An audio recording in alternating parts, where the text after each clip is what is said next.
কৃষকদের জন্য প্রতিটি ব্লকেই কৃষক বাজার তৈরি করেছে রাজ্য সরকার।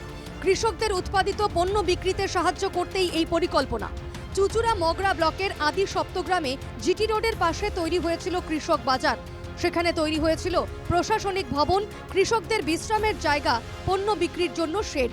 কিন্তু সেই বাজারে আসেন না কৃষকরা। কৃষক বাজার ঢেকেছে বন জঙ্গলে। কৃষকদের অভিযোগ, ভুল জায়গায় তৈরি হয়েছে বাজার। বউবাজার, নাদা আর ভদ্রেশ্বর এই লেনটা হচ্ছে সবচেয়ে কাছে হচ্ছে এই সুগন্ধা মোড়, যেটা সুগন্ধার বাজার। সেইখানে হলে ওই এরিয়ার মধ্যে হলে এটা চলবে ভালো। পূর্ণ ভুল তো অবশ্যই, কারণ ওদিকটা একদমই উল্টো সাইড। দিক থেকে ধরলে মালটাও যে বিক্রি করার ব্যাপার থাকে, ওই চত্বরে যেরকম খদ্দের পাতি আছে, এদিকে মানে আমাদের এদিকে যেরকম খদ্দের পাতি আছে, ওইদিকে উল্টো দিকে যেতেও চাইবে না।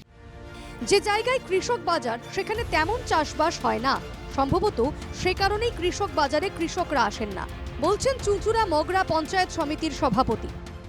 আমার মনে হয় যে যার জন্যে হয়তো এটা খুব একটা কাজে লাগে না হয়তো। কৃষকদের জন্য নয়, তৃণমূল নেতাদের পকেট ভরাতেই বাজার তৈরি হয়েছে, কটাক্ষ বিজেপি।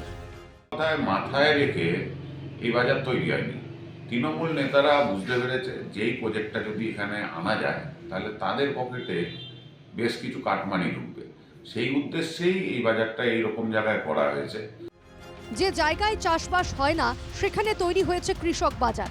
তারপরেও পরিকল্পনায় ভুল ছিল বলে মানতে নারাজ শাসক দল।